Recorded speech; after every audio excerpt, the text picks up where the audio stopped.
Huge number, amazingly, think that there is actual real evidence that cannot be ignored that UFOs are entirely real. For real. Why doesn't the government seem interested in this?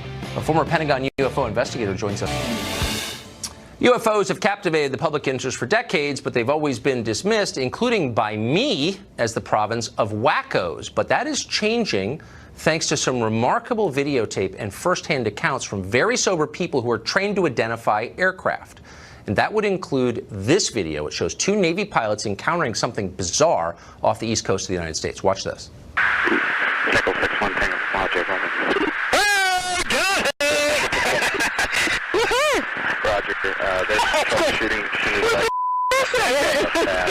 Did you box moving target?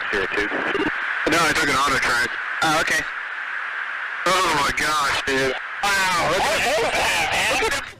Okay, these are guys who fly for a living, who know what other airplanes look like, including those maintained by foreign governments, and they're totally shocked by this. This is one among many incidents like it, including many that have happened in the middle of the day to sober people, lots of independent witnesses at the same event, commercial pilots, military pilots, O'Hare Airport in the afternoon. None of them have obvious explanations. These are aircraft, apparently, that are moving in ways that appear to violate physics, that are flying very differently from any aircraft ever observed, and way faster than any plane that we know any foreign country has. What is this?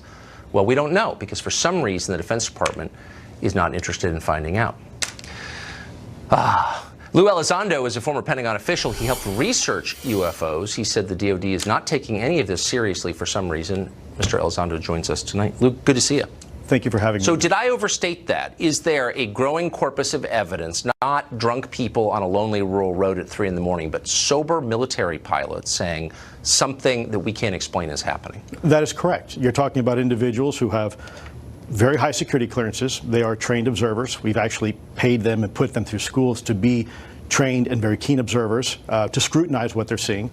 These are individuals who we trust to fly weapons platforms, sometimes with live munitions, over U.S. cities and to fight and win wars on our behalf. And they're reporting to us that they're seeing something that they can't explain, and it's also being backed up by the video evidence and the radar data and other witnesses. But these must just be weather balloons, right? Well, the weather balloons that are expressing technologies that are far beyond our current understanding of aerodynamics, things that are maneuvering in ways that no aircraft that we are currently aware of has that capability to. Flight performance characteristics that are well beyond the threshold of what we would consider, I think, normal or routine for aircraft. So they have no flight surfaces, no wings or anything approaching a wing, and there's also no obvious propulsion. So infrared doesn't pick up any jet trail or rocket exhaust coming out of these things. Right, or a plume. You know, there's many ways to have propulsion. You can do it with a jet engine, for example, right, a propeller, or a rocket engine. In this particular case, you have objects that are doing things, maneuvering in ways without any obvious sign of propulsion, and defying the natural effects of Earth's gravitational. At what speeds? Pull. Some are very, very, very fast. Faster than our aircraft or known absolutely aircraft? Hypersonic speeds, and by the way, without any obvious signs or signatures involved. So when an object's moving through the atmosphere, you would expect it to have certain signatures associated with that particular aircraft, whether it's a missile, drone, rocket. So for example, you might see a heat signature coming from it. You might see ionization of the atmosphere. Right. You might hear a sonic boom, which you normally would. It's an acoustic signature. In this particular case, these objects don't have any of those signatures. So we know that they're not U.S. military because they wouldn't be flying near U.S. military aircraft, as they so often have.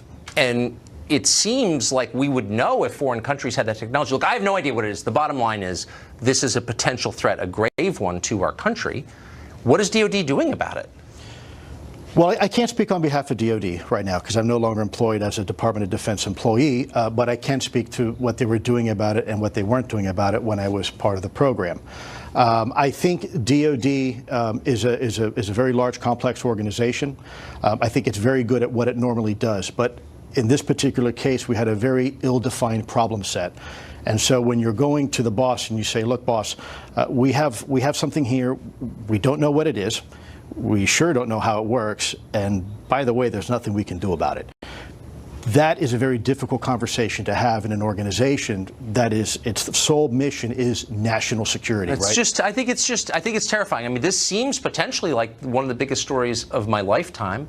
And I don't care if it's about UFOs or whatever you call it. Something that we don't understand is getting very close to our military aircraft, and the government isn't responding adequately. And I hope you keep sounding the alarm on this. Yeah, I think, if I may, just very quickly. We've got 10 seconds. Okay, you go to the metro, you see a sign, see something, say something, and we get an attaboy for reporting it.